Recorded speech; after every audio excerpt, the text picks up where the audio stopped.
Hey, it's Isaiah Grant again, back with another special episode of Thinking in Circles. And on this episode, and I'm telling you, nobody else on any other channel is doing this, and you're going to enjoy this episode probably above and beyond a lot of episodes that I'm going to put on here, because I do talk about a lot of heavier issues, but this is a heavy issue as well. What I did was I decided to do a social experiment on myself, and thought to myself, I said, I've been studying this whole Triune Brain situation, and I spoke about a lot of the Triune Brain in a few of the other lectures that I put up on this channel, and there's voluminous information just out and about on the internet, on YouTube, great lectures on the Triune Brain that can give you the key to a really good theory. And I use the word theory of the mind and how it works. And I use the word theory, like I said, because the thing is it's not so 100% anatomically correct is what they say, but as a brain theory, it's really usable. It's really amazing how it explains how the mind works. But anyways, how am I tying it into this video is what I did was I took two skill levels that deal with different parts of the brain, if you will. My videography skills, I do videography, broadcasting, editing, etc. Right? That's of course neocortex. You know, this new wave brain, this left analytical, logical thinking brain, that it somehow corresponds to the same type of traits. I took that skill to the max, and I also went and did a cage fight. And in this video, basically, I take you through a few days leading up to the fight, and what you couldn't really see behind the scenes was all the work that I had to put in to set up the venue, hours and hours and hours of labor. There was one day when I was setting up, I left at 12 a.m., right? Day of weigh-ins, I ended up leaving, I think, coming back home around 11. Keep in mind, I have a son that I had to take to school driving, had to pick him up from school.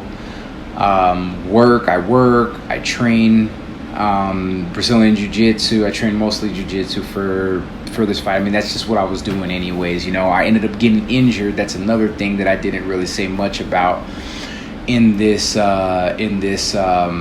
any of the segments, and that's because I was able to heal up from the injury before the fight. There was just a lot of things that stacked up in the realm of stress.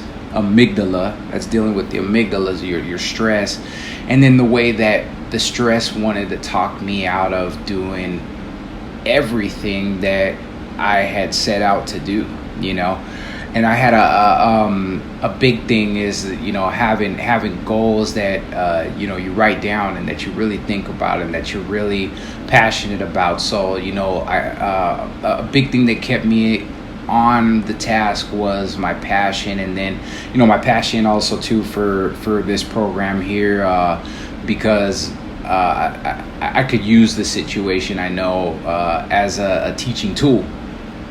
So long story short, I basically had to fight. After the fight, run the video systems after the night was up, strike everything. It's kind of hard to do when your hand's swollen up from punching somebody all up in the head. But when all is said and done, this video that I'm putting out here is about the way that the Triune Brain factors into stress, and how to basically get the edge on it in some of the most harrowing circumstances and situations. Because you can think about your life, and maybe you've never done anything too dangerous, and maybe you have situations in your life that are hard, but it's like, okay, well, it could be worse. And maybe you've been through some things in your life that you can look back in time and say, man, you know, like I've been through this, that, these, and the others, and you can relate it back to situations that you're going through now in your life that are causing you stress and that are causing you to go into survival mode and that are feeding you depression. And a lot of that all comes from the amygdala, the level of the amygdala, and the neocortex is there to make some type of rationalization and some type of way for you to cut through the darkness that's being delivered to you in those hours, and realize that the middle center, which is the limbic center, is relaying to you that, you know, all these thoughts and everything that you're going through, all these feelings and emotions are a warning sign, or like an alarm or bell going off, letting you know that, you know, you're in a fight or flight mode, you're in a survival mode, you know. And we all need to learn how to talk ourselves through those situations and how to overcome those situations. And what I did after everything was said and done, I basically put together 6 great takeaways of information and knowledge that I learned throughout the experience of leading up to the cage fight, you know, going through all this stress, you know, day upon day, you know, thinking about what am I going to do in the fight, you know, my opponent, and then all this other stuff, man, that makes it so easy for an individual to just quit. But I did a vlog to kind of, you know, talk to you about you know, some of the stresses and the strains and anxieties that really a blind man could see on my face, a blind man could hear, or a deaf person could hear in my words, you know. During the vlog sessions, I abridged them slightly to make room for the rest of everything else that I'm gonna put at the end of the show, which are my takeaways, which are a really non-technical take on something anybody can use to navigate their way through stress, navigate their way through harrowing times, and be able to really overcome what they call the amygdala hijack. I mean, the amygdala is it's amazing because, you know, it can take a long route and go through the neocortex, and, like, you know, you'll be more aware than if it goes straight to the limbic system, and then, like, you're caught with all these emotions off guard because of some type of stimuli that comes your way that, you know, you're not ready for, you're not self-aware enough to deal with, because you have no idea of, per se, a system like that can let you know what is coming ahead. You know, there are other lenses to put on to view situations like that. I really like how Carl Gustav Jung dealt with what I believe has a lot to do with the amygdala hijack, with psychological alchemy, in the fact that you have the nigredo, you have that dark time that you go through, where after that the albedo comes and there's light, you know. But during that nigredo time, there's so much different creativity and, like, so much work you can do with your imagination to find new answers to sometimes old problems that you've been through, and problems that are triggered from old things that you haven't really resolved, you know. So it's almost like problems are sitting there inside of us, that will lead us to greater consciousness. And it's almost as if that greater consciousness is already there, but it's like it's using the problem as like and I hate using the word catalyst a million times, but I just love that word so much, as a catalyst towards propelling you into a higher level of growth. But before I get straight into the videos, like I said, I'm going to give you my 6 takeaways, and I'm going to read to you like a little bit of an extended understanding of where I got those takeaways from, and I may do one before the other, but nevertheless, at the end of this video, you'll get a great understanding of how you can deal with stress, stepping into situations that could be life or death. Maybe your amygdala is signaling to you you're going into fight or flight mode, or you're headed for a depression, you're headed for problems, and just keep in mind too that a lot of your memories and past experiences lead to the amygdala hijack. They lead to also your way out of it, so there's other situations that I might want to tie this video into, per se. One of the ones being Jordan Peterson in one of his lectures talked about certain steps that the mind goes through when the mind is bombarded with certain stimuli that it is too much for it to take. You can see it happen in animals too. There's a freeze response, emotionalization that goes on. There's imagination, there's exploration of the situation, and then there's dividing and mastering. And that gets there's a myth that I looked at, and I would really like to talk about that. And I think what I'll do is make it an extended video if people want to check that out and see what that's all about. And I'll try to make that as quick as possible, because it's pretty amazing to see how this myth that I was reading about a little bit more extendedly. I knew about it before, but I wanted to go a little bit more into it. I was just like, wow, that goes straight into that whole idea that Peterson was talking about, with the way that human beings and animals both react towards stimuli that could give them a freeze response, and the way that we go about to dividing and mastering situations within our life. And this is going to be a fun video. Please enjoy it. Please please subscribe if you haven't, and please share this video if you're blessed by any of the information within it.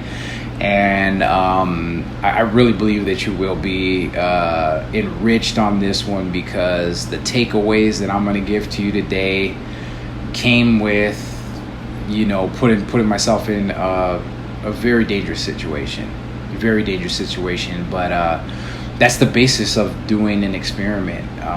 We have to look at our lives, and we have to look at almost every situation. I think we would be enriched by looking at every situation that we get into as a social experiment of types, as an experiment, and by approaching life and its situations in that way, we can end up actually gaining so much more from it, mentally and spiritually, because we're approaching it in a way that we're trying to learn something. And a lot of times, and you'll see in this video, I put a slide up about the etymology on the word experiment, and it's pretty amazing, because it comes from the idea of danger, of trying something that could be filled with risk, which is exactly what you're about to see here shortly after you review some videos of the stress that I underwent, and how I was able to really, break it apart and see what stress really, really, really is, by getting into a situation that pushed the stress limit so high that I was able to kind of have a hyper focus on exactly what was going on inside of me. That's something that I really truly recognize, even before this one situation here, is that the more stressed I've ever been out, the more depressed I've ever been, the more I've also been able to learn about myself and about and deeper about things, because dark times, stressful times are creative times. So without further ado, I'm gonna get onto this video. Please enjoy. Please like, subscribe, share, whatever you want to do. And more than anything else, please be open-minded and enriched by the material that you'll see here today. Thank you. So I'm just sitting here outside the venue. I'll be setting up for tomorrow, or actually for day after tomorrow rather. I'll be fighting in the cage It's been a long time. Am I afraid? I guess I'd be a liar and a fool to say that I didn't have any fear. But I know that destiny and fate warrant that I do this fight and warrant that I step out on two streams of talent that I have, which is one being videography. I'll be setting up the video tonight and fighting on the show and doing the filming on the show. Why am I making this video? To brag? To boast? No, because the truth is this is a video that I'm creating before Friday. It is Wednesday today. Thursday weigh-ins, Friday fight. I'll be the first fight on the card for MMA. I'm 39 years old. I, in most people's eyes, have no business doing this. The fighter that I'm facing, he's out of a gym that I used to train in out here in Nebraska, and I'm just I've been very stressed out, not because of the fight itself, but just everything that's going into it. Work, home life, having to set it up, having to make sure that stream health and the connectivity of the broadcast and everything else is attended to correctly. There are a lot of movable parts. There are a lot of stresses in this factor that could easily make somebody just say, you know what, I'm reneging. And on top of it, I'm getting paid for the video side of things. I'm not a pro MMA fighter, so I'm not getting paid for the actual fight. This is a big lesson for me in the serpent brain, amygdala, and the way that it can tacitly try to talk you out of things. I have about 5 pounds to cut in a day now, actually. So,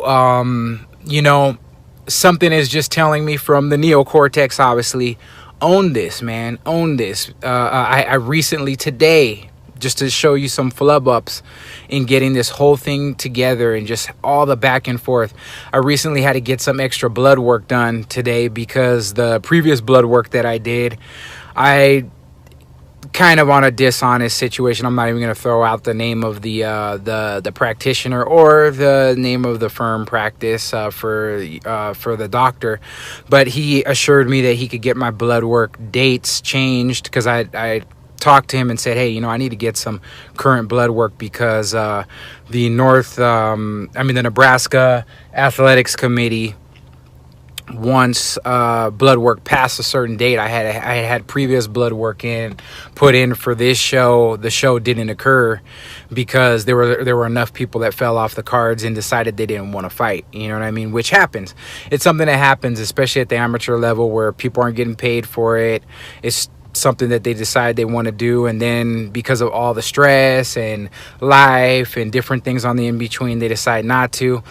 Well, I don't know. This is it. This kind of has a social experimentish type of swing to it, which is why I kind of wanted to come on here, make a quick video about the situation, and I'll even include video of the fight, win or lose, and how it affects me afterwards, the win or the loss. I really believe that this will be something good for individuals to see on how to deal with anxiety, how to deal with stress, how to deal with fear, and then also how to tie what it is that you have to do, what it is that you're trying to do, to some higher purpose, and not tricking your mind into doing something bigger than you or than your ego. But I have a mixed martial arts, jiu-jitsu exhibition that I want to put together and that I'm going to put together locally. I already got the yes from some facilitators for it, and it's something that will benefit the community at large out here in Nebraska, as far as like kids that are coming out of detention centers that are picking up wrestling. It's actually a wrestling gym that the public has put together. It's in a park. It's pretty big size, big enough for what I plan on doing with it, and I plan to use my video skills to basically put on live jiu-jitsu exhibitions, no gi, submission only, and help the community by taking a good amount of the proceeds that come in from every ticket to for the competitors to go towards the kids. You know what I mean? So that they can get new equipment, so that they can get,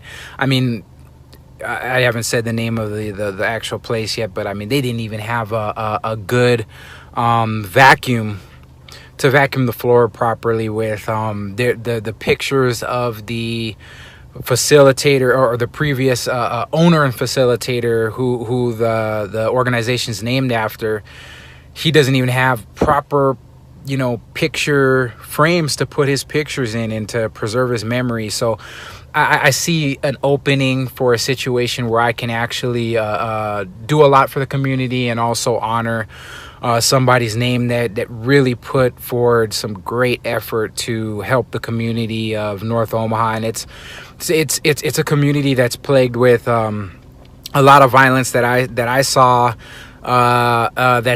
It's akin to Los Angeles, California, in the fact that there are a lot of people that are dying to get to gang violence out there, and to just the drugs and everything else that's going on in the street. And this could create, I really believe that this idea that I've put a lot of my life and effort into, as far as training martial arts, as far as being a competitor, long-time competitor, I believe that it's something that can really benefit and help the youth. And it's something that my libido, that my purpose is already tied to, and that I've proven with blood, sweat, tears sometimes, you know.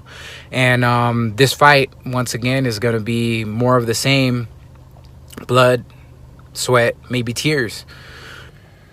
So I'm back over here at the venue again, because tonight is weigh-ins. And after starving myself damn near for 2 days straight, I realized that I am 1 pound over my weigh-in limit. So what I could do at this point, some people would say, oh man, you know what, all these signs, man, maybe just leave it alone. Well, what I'm gonna do, I brought the scale from the house. I have a jump rope here. 40 minutes of jump rope will allow you to lose 1 pound. If they're not gonna split D hairs on this one, it's a large chance that I may be able to just drop a few points and be able to weigh in at 150.8 or 7 or something. I'm gonna get out here, do some jump roping. At this point, it is what it is. I'm locked in. I'm gonna do this. So sometimes you have to pay a price in life to show that you want something, and I definitely want it. I definitely have to do this. It's something, excuse me, it's something that I gotta do at this point. And it was my choice to hop on and do it to begin with. So I gotta see it through. So here's the next 40 minutes to the rest of you guys. Got to face off with my opponent, and truthfully, I'd be an idiot to underestimate anyone. But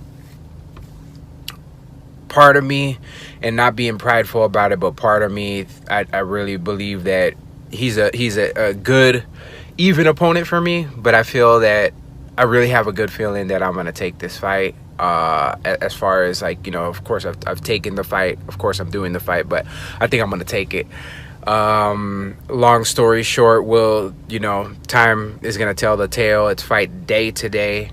It is about 9 a.m. right now over here where I'm at, and I'm gonna go around town, pick up some things that are necessary for the fight, as far as like a better mouthpiece, protective cup. I hate wearing those things, but it's mandatory to even step in the cage. You have to have one. I'm gonna get myself trimmed up. I've kind of been neglecting myself due to all this stress and just a lot of different things that have been happening leading up to the event, you know. But I was listening to a talk today, and it's actually a reading of Psychology of the Unconscious, and chapter 6, The Battle for Deliverance from the Mother. Okay. And something really poignant was said when they talked about the fact that in order to achieve something beyond yourself, you have to die, or you have to accept death, you know? And it's funny because as people have been asking me about the fight, talking about the fight to me, you know, I say, well, you know, because since I still have videography to do after my fight goes up, which is going to be the first one, then I do the videography for the rest of the night. I say, well, you know, I'm going to do this fight, then I'm going to go sit down and do my work, which is videography. But that's if, you know, if I win it, or if, you know, I'm able to walk out of that cage in one piece, you know, or maybe I don't get to do so. Maybe I get pulled out of there on a stretcher. I've seen it happen to individuals. So it's about accepting death, you know, in life. And it's funny. I mean, if you can do something like a martial arts competition, especially like the harder martial arts, jiu-jitsu competitions, MMA competitions, and get in there, perform, get out, be alive, be well. A lot of the stresses and strains of life, they seem to be diminished because in the pathway and pathwork of how the amygdala works between the limbic center and the neocortical center, what ends up happening is you have the hippocampus, which is the memory center, and you take certain memories, certain chains of associations to memories, and you link them to things that you may have to go through at the present. And that helps you to basically get a bead on what it is that you have to do and to move forward with competency. So, I mean, that's what I've been doing. I've been thinking about all the things I've been through coming up when I was younger, you know, and kind of semi-recently, because I've made a lot of big changes to where I don't put myself in situations like that, and I'm not living that type of lifestyle right now. But the thing is like I look back on my past where I've had to fight dudes. I mean, I've been jumped, I've been shot at, you know what I'm saying? I've been in riots, you know what I mean? I've been in politically quote unquote motivated circumstances and situations where everybody has to fight, and where individuals sometimes they don't come out the same. Sometimes they come out, you know, stabbed up. Sometimes they get shot. Sometimes, you know. So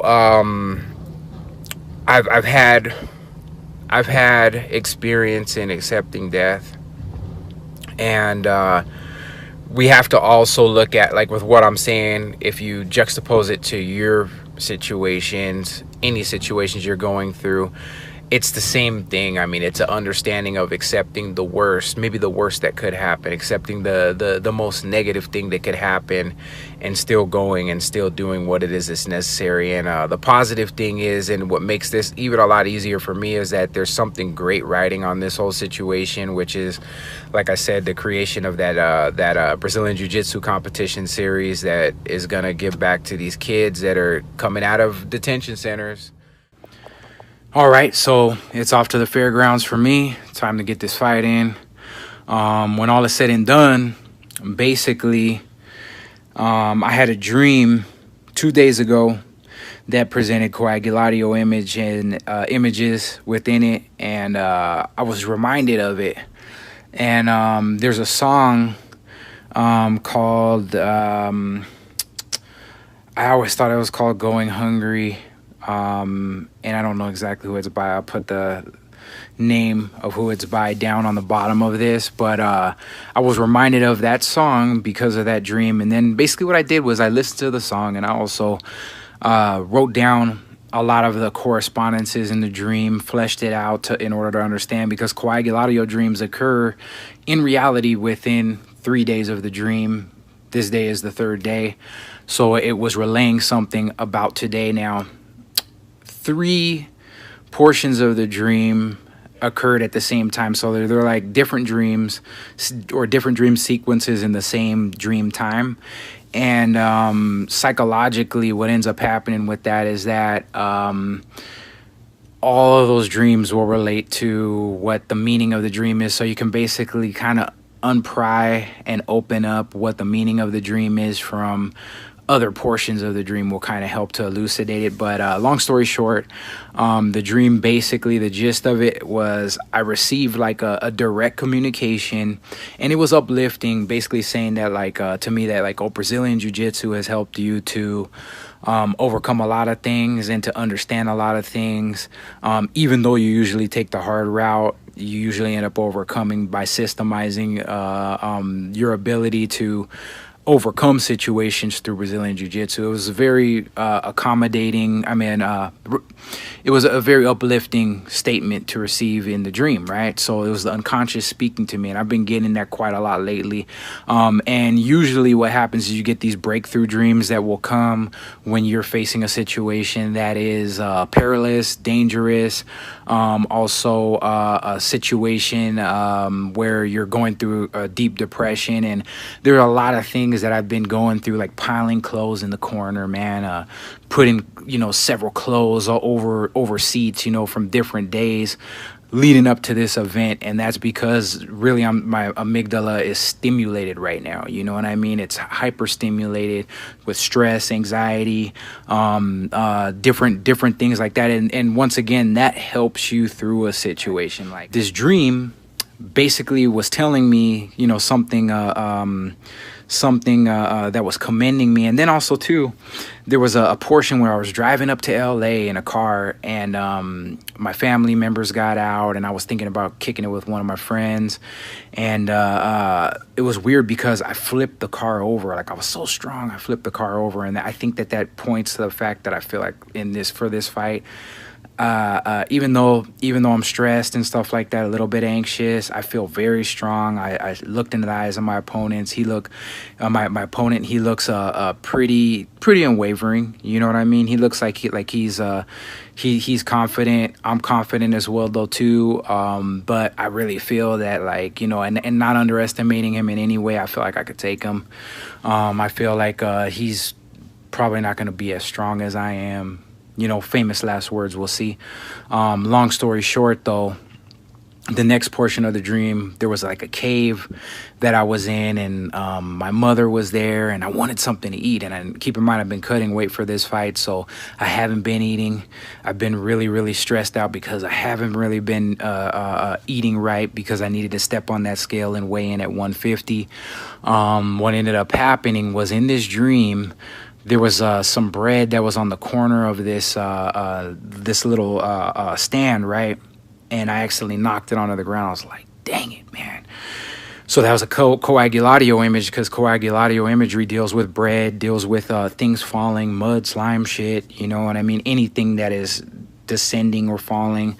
And also deeds, actions, guilt, sin, things of that nature. And what ended up happening was, my mom, I asked her for something to eat, and she was giving the food to the dogs, you know what I'm saying, to 2 dogs that I used to have, you know, which points back to the animalistic side, that I need to focus my energy on that side of things. But these dogs are really, really small dogs, you know, and they're low to the ground, you know. So it was something that, like, when I paired it with the other parts of the dream, it's like, you're really strong right now.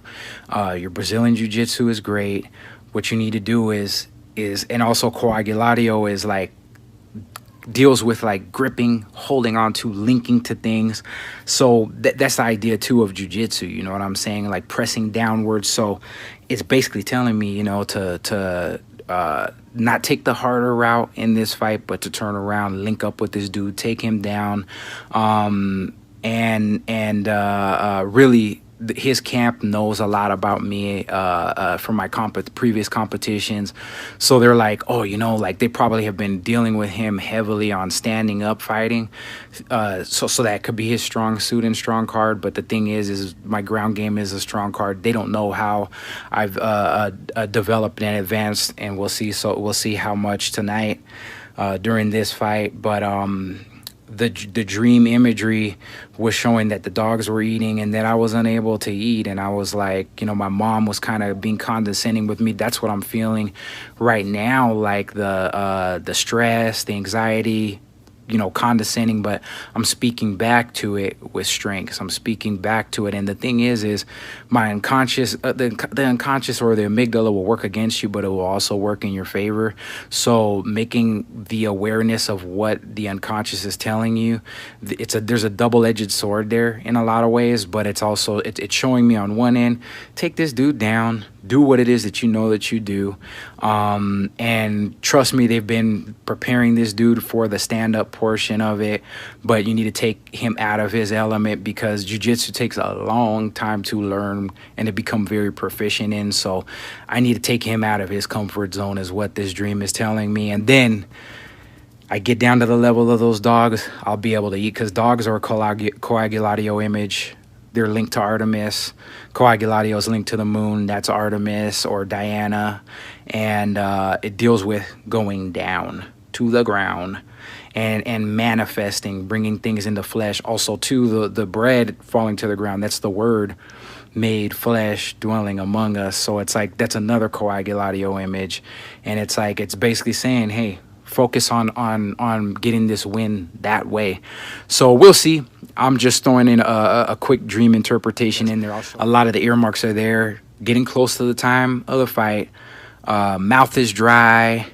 My thoughts are, you know, surrounded on, and were more so before I did this dream breakdown. We're very surrounded on what to do, you know, like, okay, what if this, if this, if this, if this, if this, and that's going to happen. And a lot of times that causes people to back away from a situation that is very stressful because the amygdala wants to keep you safe, and it also would rather you take the easy way out than actually do what you're supposed to. Maybe going into the jiu-jitsu mode is the easy route. I'm also weighing that in as well too.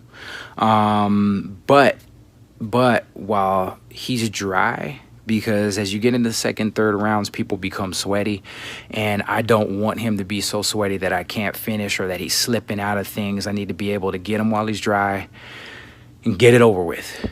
So no matter what happens, video will be posted, afterthoughts will be posted. And this is for the kids. I gotta make sure that I leave a mark and an impression to catalyze this situation, to actually open up this venue that will be benefiting children that have been in my same position. Martial arts saved me from a very self-destructive life, and I gotta put this out there for them. I gotta put this out there for them. So kill switch engage at this point right now. Kill switch engage. I'm ready to do this shit. Signing off. Here probably most of the night, probably in and out, taking some pictures here and there, but yeah, I plan on being here the whole night and giving y'all a good show. Really excited to see what we got. We got some really good fights tonight for y'all. Well, I've never had the pleasure of meeting Austin Bailey here, but I have had the pleasure of training down at the Doyle Gym, and they do definitely work on their Muay Thai. I have had the pleasure of working out with Isaiah Grant here. Very smooth jiu-jitsu. Yes. He's rocking the Omaha Academy Brazilian Jiu-Jitsu. One of my training partners there. He's a new purple belt, and he is slick on the ground. He is very slick. He's very dangerous, at least when I'm on the ground with him. Yep. I haven't had the pleasure of seeing his stand-up, but I'm going to assume he was fearless. Oh, yeah. We got Chase Samples and Isaiah Robinson walking him out here. Yeah, that should be a good one. We have a stand-up guy versus a ground guy, so let's see what comes on top. Welcome to mixed martial arts. That's right.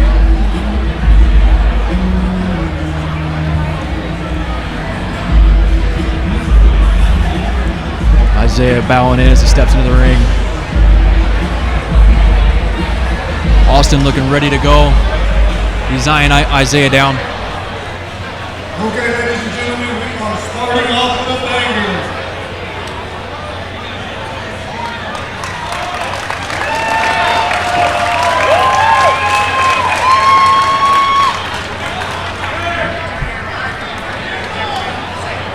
Introducing first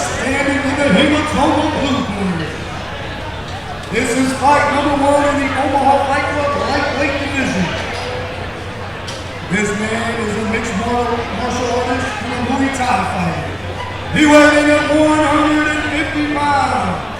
He stands at 5 feet 10 inches tall. He has an amateur record of 4 wins, 6 defeats.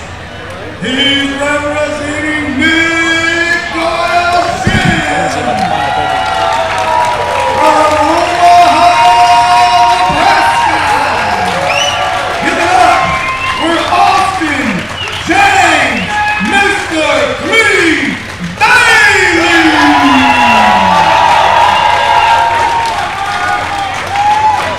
Definitely hearing some support for Austin Bailey here. This man is a kung fu fighter. He weighs in at 151 pounds. He stands at 5 feet 11 inches tall. This is his amateur MMA debut. He fights out of OABJJ. He too is Wow, I did not know Isaiah having his first fight at 39 years old. Yep. I mean, I've had the pleasure of training with him. I just, that 7-year retirement on me really hurts me knowing what people are doing. For Isaiah, the Grim Reaper Brain! Isaiah looking absolutely laser focused, ready to go. I have a feeling Austin is going to be very surprised here. 39-year-old should not be like Isaiah on his first fight. Yeah, there is a 11-year age difference here. And a 10-fight difference for the younger. I'm excited. Okay, here we go. They go out to touch gloves. Well, they come out swinging. Isaiah does not care that he is in Muay Thai fighting. Oh, good kick. Oh, good high and kick. a high kick. Well, they are just trading. This is a great fight to start us off, ladies and gentlemen. These fighters do not care. Oh! Isaiah clocked him. Oh! And he's now mounting. he's that slick ground game. Yep, here goes the jiu-jitsu. We have Took a his back. great view Now right he's here on in front mount. of us. Just hammered Isaiah is this guy. absolutely pounding on him in the mount. He still has his back, and he's Trying to get that left arm underneath. I don't think it's there.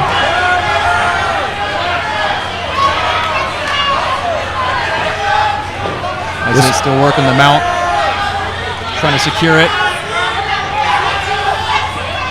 Does he have his legs between there? He might have him. He might have him in a very bad position. Yeah, I can't. Okay. Side control now, straight to the back again. Now he got that leg over. Isaiah is just lashed. Isaiah is laying down the hammers. Oh, now he's got full mount on him. Bailey is on his back. Bailey does not look too concerned, though. He's obviously trying to get out, but He's trained, and again, he's 11 years younger. I mean, this is. Oh, here it looks like he's looking for the armbar. Oh.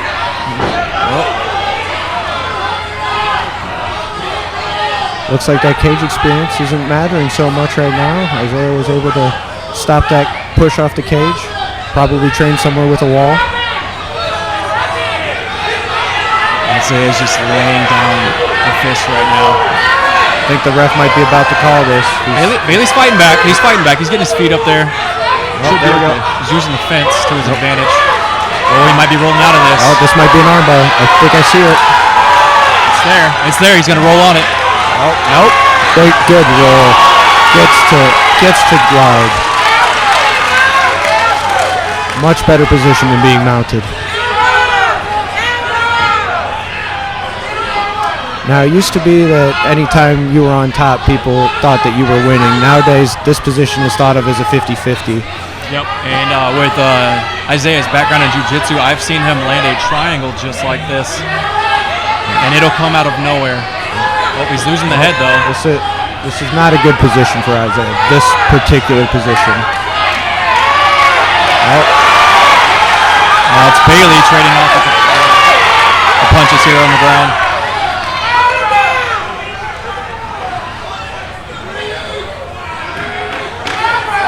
Watch that triangle. Look, Isaiah's looking for it. He's looking for it. He's looking for it. Oh, he might be looking for one of those unorthodox strikes. Oh, wow. What a great first round to start this off, ladies and gentlemen. Let me get an applause in here. This was great. Wow. That had a little bit of everything. Some great stand-up game. And take it to the ground. Oh, yeah. And the not stand-up fighter was the one that took the stand-up. Yep. And then the not ground, well, we're not calling him not ground. The guy who we said was good on the ground ended up on his back at the end. Both fighters showing how well-rounded they are. Now this is probably going to be really important. I mean, Isaiah is 39 years old. This second round could be difficult. Yep. I'm not saying it's going to be, but tell you what, I'm not able to move like I was when I was 18. Yeah, no kidding. Yeah, Isaiah's his cardio and his endurance is actually really well. When I roll with him in the gym, he'll go rounds and rounds before he's too exhausted. But both fighters gave it their all that first round, so this might be a little slower round. It is amazing what those punches do to your endurance. It's just a completely different conditioning on the ground and standing. You got to practice both of them. That's right. Welcome to mixed martial arts. That's right. Here we go. Round 2 starts it off. No touch, and they go right to it. Ooh, good push kick. Good. Oh, that one crumbled him. Oh, good takedown. Good takedown while getting. Oh, wow. Really slick. He caught a little uppercut on his way in, and he was coming down. And he's got good side control. The step over. This might be the reverse triangle. Oh, wow. We got an inverted triangle here, ladies and gentlemen. Is it sunk? I can't tell. If I think he just has the head, no arm. Yeah. I could be wrong though. Hey, he don't look like he's in good shape. All right. Okay, he let go of it. Side control here. This is good for Isaiah. He can catch a little bit of that breath. Yep, definitely. I mean, I'm not saying he has worse endurance, but he is 11 years older. I mean, yeah, 11 years is a big time. Oh yeah. Isaiah being patient, still in that side control. And here we go, half guard. And also Austin doing a really good job rolling in. I mean, he definitely trains. I mean, there's no question we got 2 trained guys in the cage right now. Yep. Oh, absolutely. Yeah, Austin got he got half guard and was working for full guard there, and then Isaiah stepped back over, was almost inside, but he retained the half guard. So definitely got some ground game knowledge in there. Some high-level amateur MMA guys, and right back to side control again. Let's see what he looks for here. And we got Nebraska, so he's allowed to drop elbows here. That's right. If I was the corner, that's what I would be screaming for here. Yeah. And look, he's throwing going for that step over again. It's that inverted triangle he likes, though. Honestly, I've never seen him do that, but hey, to each his own. Yep. If he's feeling it right now, there we go. I think it clicked in him that the other guy's throwing elbows. I can throw elbows to the face. Yeah. Yeah, Isaiah seems pretty jiu-jitsu minded right now. He's kind of forgetting sometimes he can throw some punches. Get him thinking about something else. And those elbows are hard to remember because when you're in training, you don't hit your training partners with elbows. Right. Or in jiu-jitsu with anything. Yep. Oh, we got a heel hook looking. I'm telling you guys, this is some high-level amateur MMA. Oh, there's an elbow. That one got through pretty clean. I think there's blood on that elbow. Oh, yep. Austin is looking aggressive. Isaiah hanging on to that heel hook. Oh, good transition out of that. Right on top of Isaiah. I think there's some blood coming from Isaiah's face. There's those elbows. Austin is dropping elbows on Isaiah and the ref stops it. Great fight, though. Great fight, ladies and gentlemen. That was absolutely incredible. I know Isaiah's going to be a little disappointed here, but I got to tell you, this was a great fight. Yeah, you can tell Isaiah, he definitely got smoked there in the end. And Austin is definitely super excited. I think he was surprised and very, very happy with this outcome. This is a great fight to start the night, ladies and gentlemen. This is as good as it gets. Both men absolutely gave it their all. And they put on a show for us, and the respect in the middle of the ring.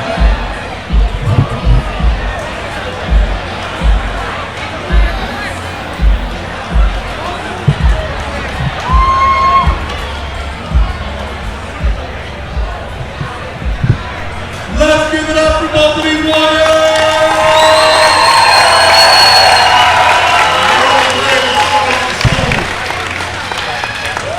Your winner, 42 seconds in the second round.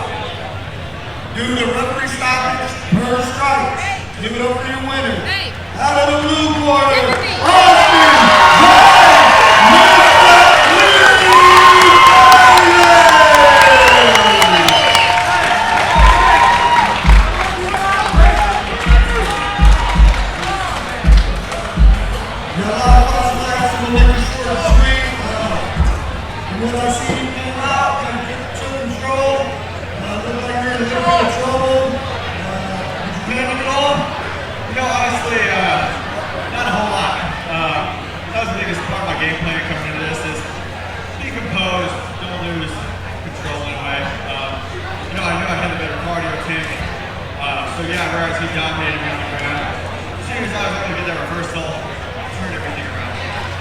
want you to know that's a quality win. Actually train with them. Did he tell you how many rounds any of these fights are? Because a lot of them are 1 and 2. Can't wait to see it again. Is there anyone you'd like to thank?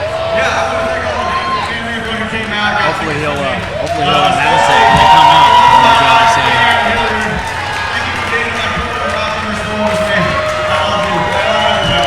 Can't wait to see you again. Give it up for Austin James.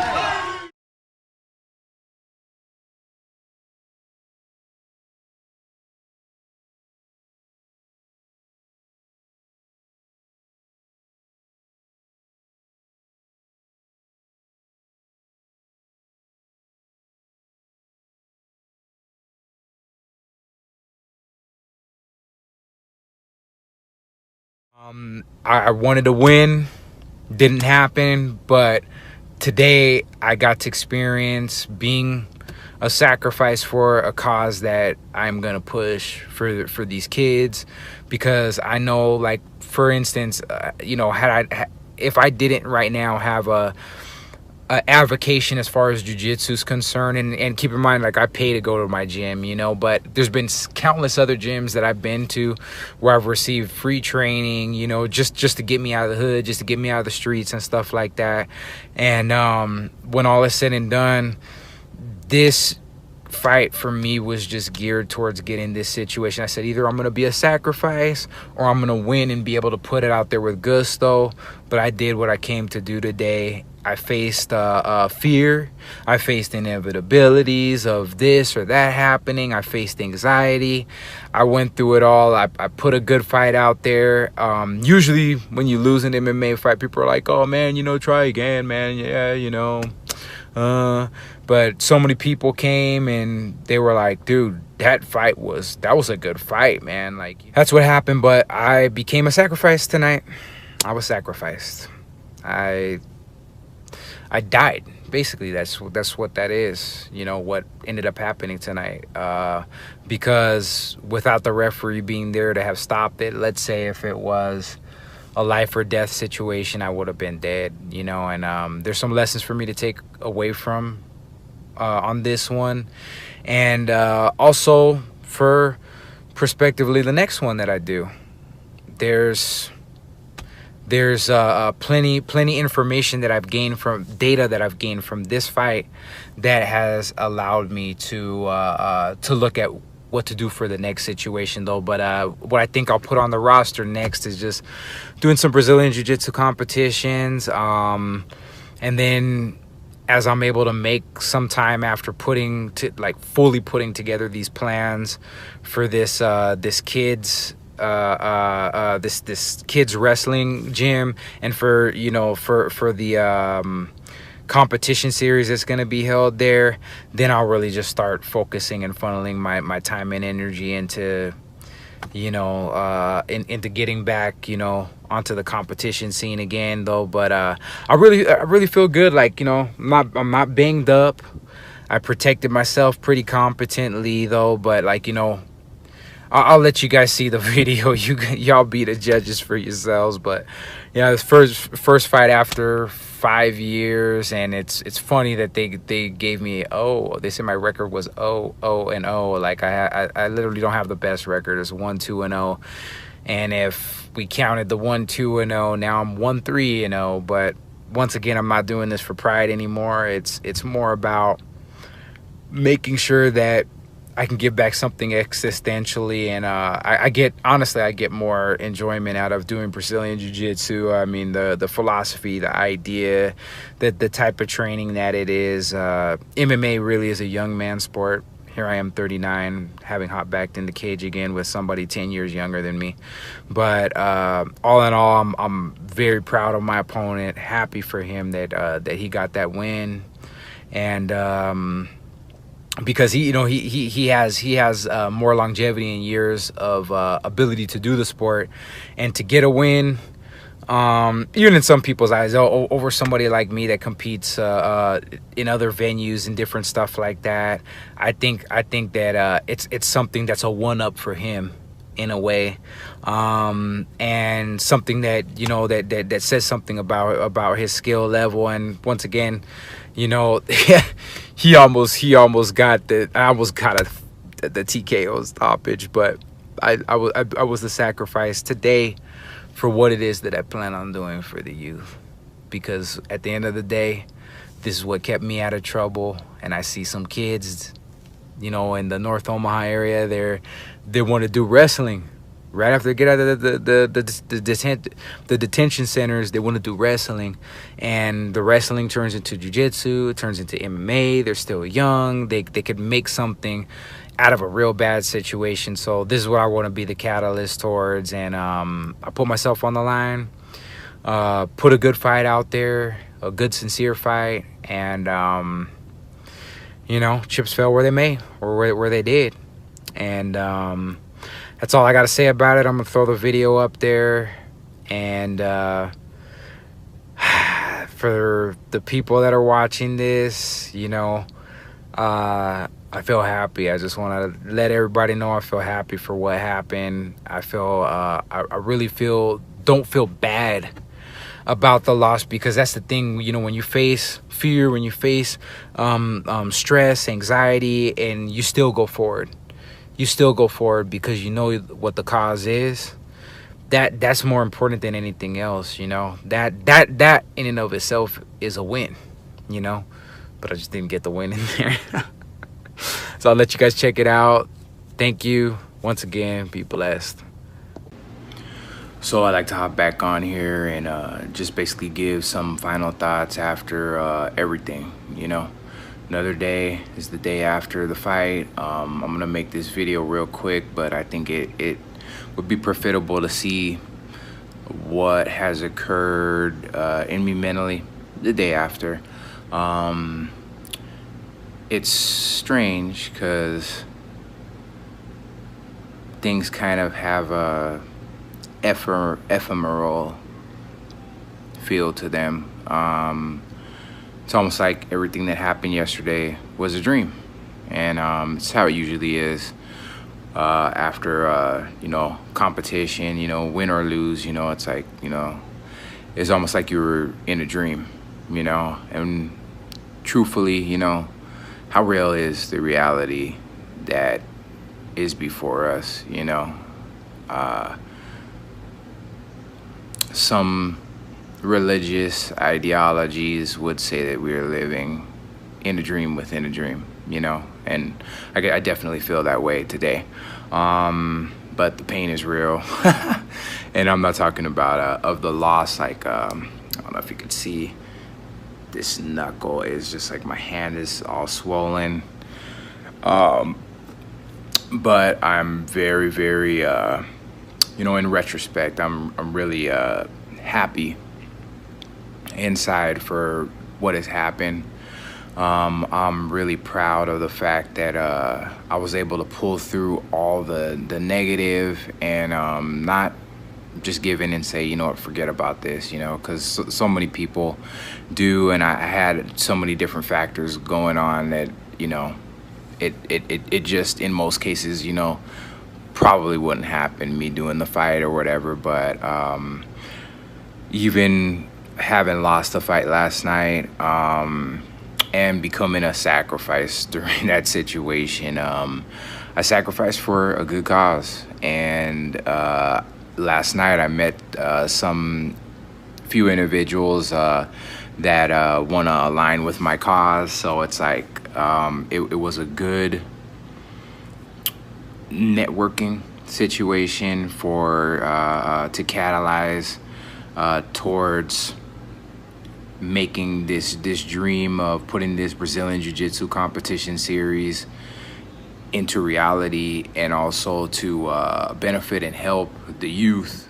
Things can be achieved when you sacrifice, especially in the face of great dire circumstances. When you sacrifice, and you sacrifice genuinely, I really believe that there is something higher that sees the sacrifice and that it's done genuinely, and pulls things together within the universe to align with you, to accommodate you, to help you, you know. Last night also I met a owner of a Brazilian Jiu-Jitsu studio who told me, yeah, instantly when you get this put on the ground and you deploy the situation, he told me straight up, you know, he owns a gym out here on one of the better sides of town, and he's like, yeah, you know, I want to step in and assist you in any way possibly that I can. And one of the owners of the shops that I got the mouthpiece from, and the cup, the protective cup before my fight, he that individual also said, yeah, if there's anything that I can help with the situation. So there's a lot of people that want to throw sponsorships towards this situation already. So it's like, you know, basically like blah blah blah, me, my situation, but not for me, but for others. You know, I'm gearing this towards telling you whatever it is that you're trying to do, and whatever fears you're facing, whatever worries, obstacles in the way, they're going to be exacerbated by you from within, and they're going to look like giants. They're going to look bigger than what they actually are. But that energy that is of energy of obstruction, energy of fear, energy of anxiety, energy that says you're not good enough, that you can't do it, that it's not going to happen, that energy is actually the energy that carries you over, that actually makes happen what you need to happen if you allow it to work with you. Because once again, like I said earlier in the video, the amygdala is trying to keep you safe, but the way that it does it, it links to the devouring mother aspects and says, oh, just come and, you know, just you know, stop doing what you're doing, and, you know, indulge, imbibe, be drunken, you know, just, you know, don't do that. It's gonna be too much anyways, you know. It makes you want to take the easiest route. And I'm gonna tell you something that I'm realizing more so in life than at any other point. If you listen to that voice, the only person that's gonna really lose out and that's gonna be cheated is you. And I've had to eat those words with what I did yesterday, and I saw how by stepping out and by, you know, facing the situation and doing what it is that you have to, no matter what the actual outcome is, the doors open up. Things end up occurring that can help your situation move forward. And like I say, it's like the gates of heaven, if you will, open up, and individuals come to assist you, to help you to bring things into fruition that are good. And, you know, you have to align yourself to the good. And I'm not talking about to be so polarized, but something, if it's something existential, you know, and it doesn't even have to be moral in the ideology of morality, you know, biblical, if you will, morality, but something that is existential and that has a place and that can create a place for individuals that need a place. You will make your mark, and you will open up and do what it is that you need to do. So now the next step for me is putting together more of the paperwork and putting together social media network for this organization. And I already have somebody also from LinkedIn that's going to help me to once I start getting donations into the center, they're going to match whatever donations that I put in. And then also, you know, not to mention what's going to come out of the avocation from the individual that I met last night that knows the person that he was talking to me about out here, that's in government, you know, affairs out here. And then you know, the gym, and the guy that owns the store that I talked to, and countless others. There are many other people that are just waiting to get in line with this plan that I have. and there's an energy, a flow of energy that's behind what is going on, that's unstoppable.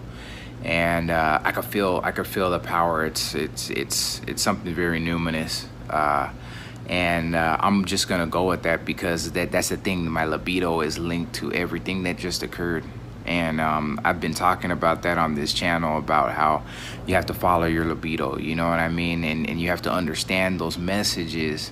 I really believe that the whole Triune Brain, even though it's not actual 100% model of the mind, but theoretically it's very sound. That whole idea, understanding more of how the mind works, more understanding more of what the libidinous energies inside of you are, and how to link them to things, and how to follow that motivational and impelling path that links you to something that you are, that's you, you know. It's gonna open up doors. It's gonna open up doors for you, and I'm just like I said, I have a very ephemeral feeling. It's just like, am I in a dream right now? It's a dream within a dream. Things kind of don't seem real today. Some people may be laughing watching this, saying, oh, it's because you got hit in the head so many times. Maybe, but truthfully, that's not the reason why. I mean, I'm dead center in the middle of my purpose. All right, so I hope you enjoyed that video, and when all is said and done, I'm gonna give you my takeaways now from the whole experience. And when all is said and done with these takeaways, these aren't the only takeaways, and they're not gonna be the only takeaways for you per se if you enact these takeaways, because when you step into a situation and you do what you know you have to do against all odds, in the midst of the odds, and you follow a pre-planned goal the way through, no matter what the situation turns into, what ends up happening is there's always something higher. And that something higher is with outside of you and is inside of you, that is trying to find a way to link through sacrifice and link through deeds that you do to join with you and to make a pact with you to make things happen, you know. And sacrifice is bar none the best way to make that happen. So first off, I'm going to read the longer variation of these. I'm going to try to get through these as fast as I possibly can. So the first finding that I had, okay, is that switching between the amygdala to neocortex capabilities, in this case directly after the fight, took about 30 minutes. I was constantly in a state of decision between fight or flight, anxiety and extreme hunger for days leading up to the event, and my social life responsibilities towards people were impacted. Also my social responses, right? For example, I became reclusive, short-tempered, messy at home, leaving clothes around the house. Like, I'm not a messy person. It almost resembled a depression. And overall avoidant of everyone I dealt with previously in order to spare myself and them a lesser or negative interaction. Okay? And that's one of the things there. So the next one, I also found that getting into a competent alignment with the social limbic and decisive neocortical zone took a bit over the 30-minute mark. And I know this due to the type of work I do in video and my level of competence there. The setup 2 nights before the event was rougher than it had ever been before, and was slower as well. It usually takes me 3 hours. In this case, it was much longer. Besides what could have been seen as negative about this state of mind throughout the process, I noticed gaps in my thought processes that seemed to bid input, meaning self-talk, which I did to negate the waves of uncertainty. And how I did it was to pair up chains of better memories and affirmations. And when I say chains, I mean like words and imagery for memories that were positive enough, but a coincidental pair to the negative thoughts, complementary but opposite. Okay. And let's go to the next one. Even though the stress-inducing stimuli, the fight, was there as a reality, the inner talking emotions begin to take on menacing forms, calming, reassuring forms, and also neutral forms as well. So being conscious of this process, I realized that the emotions in the situation don't really comprise the biggest importance. The standpoint towards them does.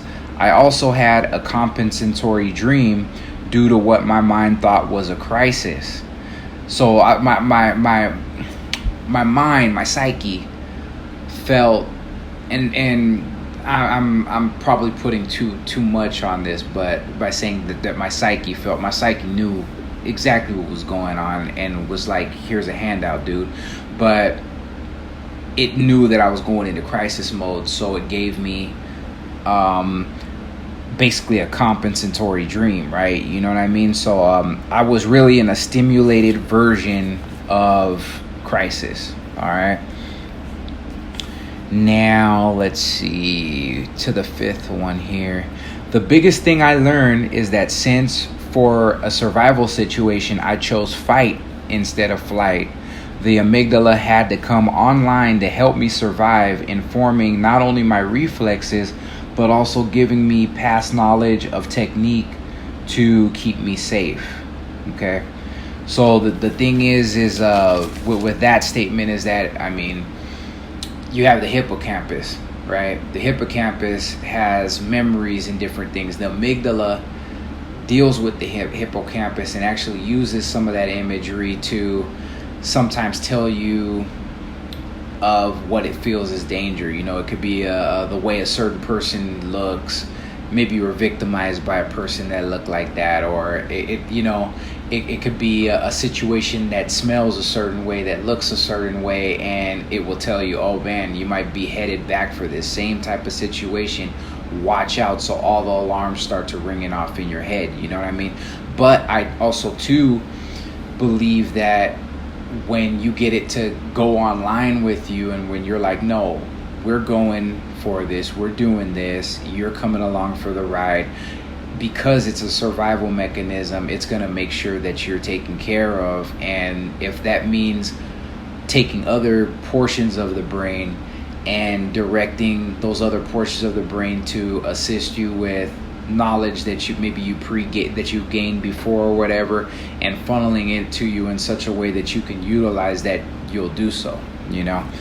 So lastly, I learned that genuinely linking to something higher, a higher power, a higher end goal, acts as an anchor to help you through stress before and after the resolution to the stimulus or stimuli of stress.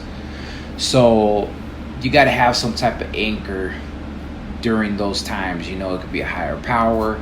It could be, your goals. It could be things of those nature that no matter how you feel, you're going to continue to go towards the goal, and you're going to continue to do what it is that you need to do. You're not going to be wavering. Okay. So getting to the sum up portion of this, the 6 takeaways from the experience. Do what you have set your mind to, setting goals. If it is a reasonable choice to do so, and you must choose even when you are anxious or stressed to do what you set your mind to. When you are stressed, it's hard to be reasonable, so you have to have goals that keep you accountable.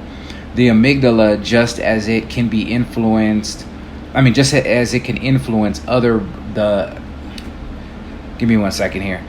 The amygdala, just as it can influence other brain centers, sending you a quit response, it can also be forced into helping you across a finish line if you stay on target with your conviction to perform a task or goal.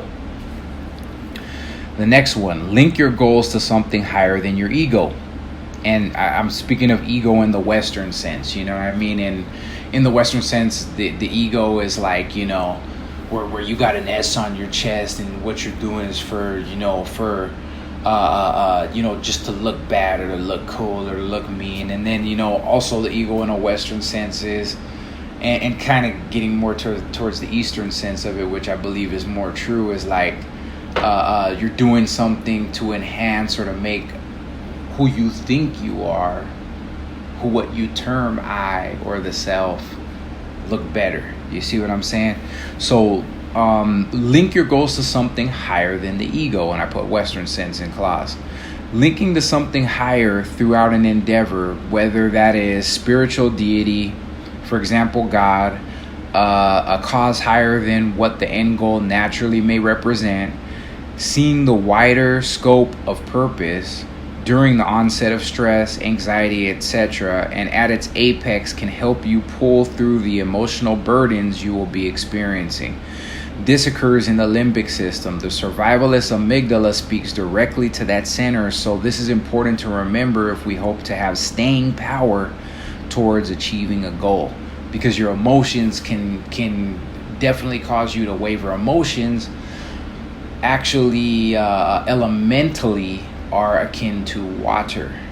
Okay, that's something to keep in mind. Water freezes, it can boil, it can be made lukewarm to drink, it can be turned into steam. It's very changeable, and if you go just always based on your emotions, how you feel, you can be swayed either way, you see.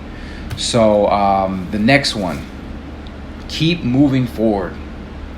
When you are in the eye of the storm, as long as you've chosen to move forward and are doing so, especially in a time of survival, you have power then, you know. And why is that? Because you've chose to fight, and the amygdala is going to say, okay, I'm a survival center. Dang it, since you didn't listen to all the things I told the emotional limbic center, and you didn't listen and you didn't stop, now I have to keep you safe. And if you think about it, it tries to get you to take the easy way out. And okay, so it couldn't take the easy way out. Now it really has to come online and pull all the resources to keep you safe and help you to survive. So remember that you're the one that's in control of that situation, and not the other way around. And more times often than not, we allow the emotional center to, you know, take us away from doing something that, yeah, we could totally get all the way taken off, wrecked in the end of it. You know what I'm saying? We never know what the end of a situation will be, but going into it, we can be assured that if we keep pressing on, keep moving forward towards the goal, even in the face of a dire circumstance, that we'll be given what is necessary to continue forward in a way that can spell survival for us, you know what I mean? But listening to the emotional faculties during a time like that sometimes could set you back further, you know? So to the next one, the next takeaway, be patient with yourself, because under much anxiety and stress, you may not be able to accomplish high-level tasks as effortlessly as you may usually when you are truly calmer. In times of stress, anxiety, and survival, the emotions come in changing waves and are not as important as what you do in the face of them. Okay? Pay attention to dreams. So this is the next one. Pay attention to dreams during times of crisis. Pay attention to dreams and their messages during times of crisis, and know that the psyche usually relays compensatory dreams during those times, like the one I received. Was my interpretation of it dead on super accurate? No, but the thing is I was able to find a plan that I could execute that was based upon that interpretation, and it let me know that some ways that I was going about my my plan probably would have been wrong. Do it this way, and based upon the dream, I did change my plan, and what I changed it to, I mean, didn't lead it didn't lead to the best outcome. However, the other plan that I had probably would have been a worse outcome. You know, it's wise to follow what the unconscious is telling you. You know what I mean? Especially when the knowledge is sound. So, one of the next ones here is timing between mental states. While timing may vary, but it has been stated by some sources, and I recorded it through my experience, this idea of it taking 30 minutes or more to switch between survival mode and working/functional mode is fair to call true. Okay, filling in the gaps is the last one here. When anxiety and stress are high, morose thoughts can serve to violate your stability towards your goal, causing you to waver. Chain correspondences of imagery, of memories, like words of those memories, feeling associations to those memories, as a strong counterpole to the negative avalanche of thoughts that enter. It also helps while you are doing this to breathe deeply. So, you know, take correspondences of certain things that could act as a counterpole to the negative feelings that you're having. Certain memories, you know, certain ways that you feel about those memories, certain imagery, you know. Try to rack up enough things that are of the same type so that you can put up enough of a counterbalance to what you're receiving as far as negative emotions, negative thoughts, and different things like that. Self-talk is a real big part of your success during stress, anxiety, fight or flight, survival situations. You know what I mean? And when you're dead in the thick of it, especially if it's a situation where you have no time to think, the best thing to do is to act, you know.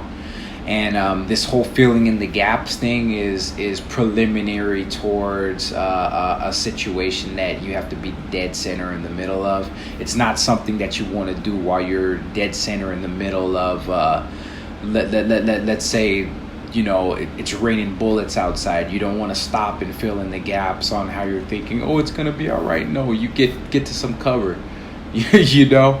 You know, that's a pretty extreme example, but if you're in that emotional stage before a situation and your emotions are telling you negative things, you have to fight back with positive words. We saw that even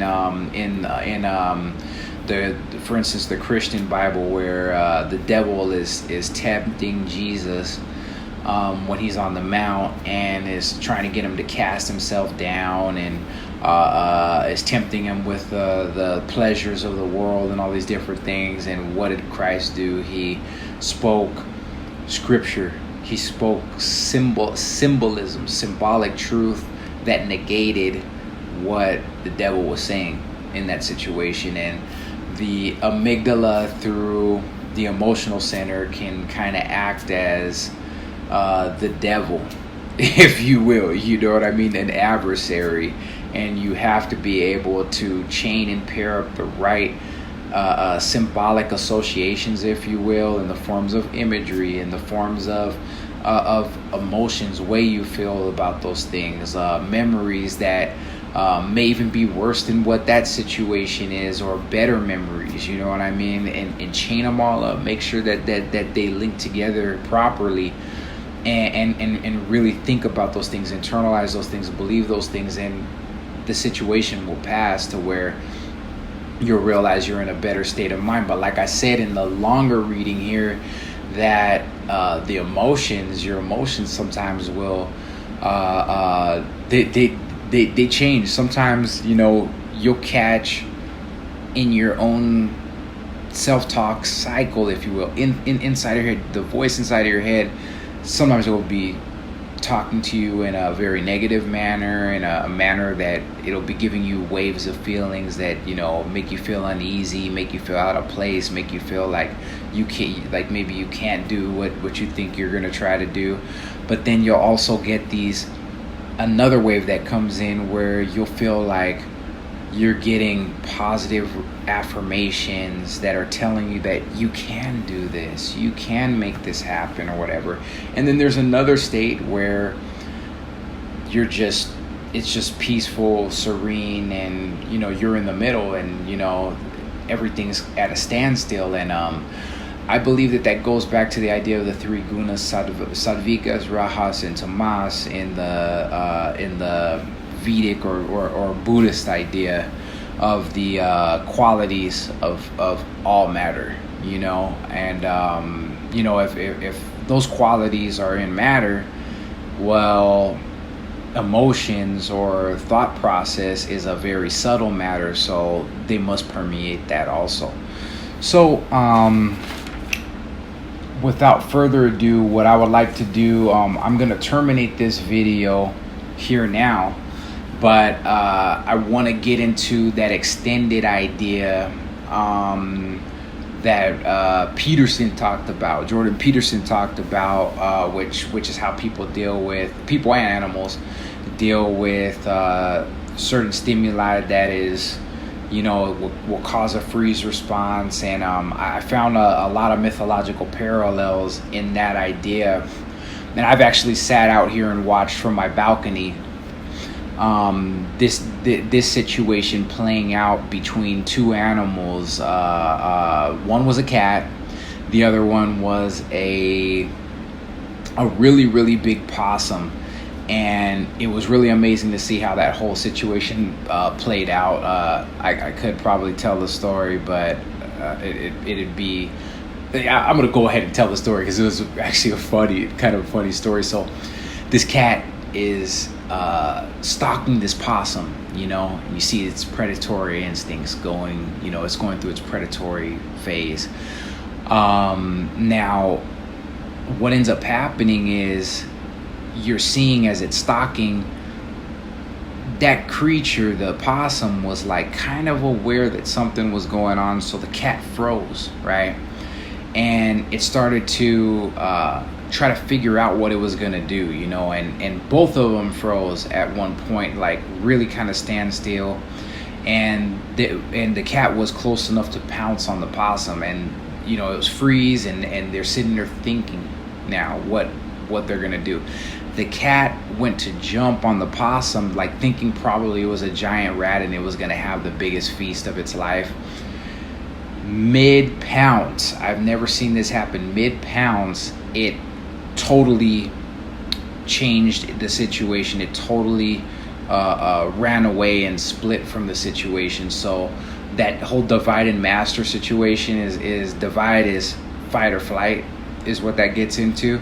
And in the midst of jumping in to fight, it instantly went to flight mode. And, you know, that was very strange. But I mean, you can see the whole idea that I'll be talking about next, and that'll be a really short video.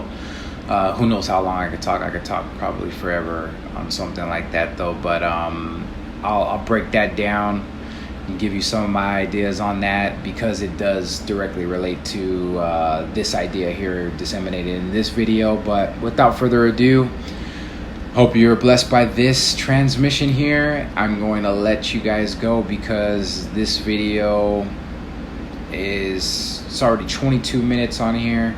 It's going to be a little bit longer as I add it to everything else. So if you haven't like it. If you like it, share it. If it's blessed you or enriched you in any way, if you've learned anything, subscribe if you haven't already. And until next time, be blessed.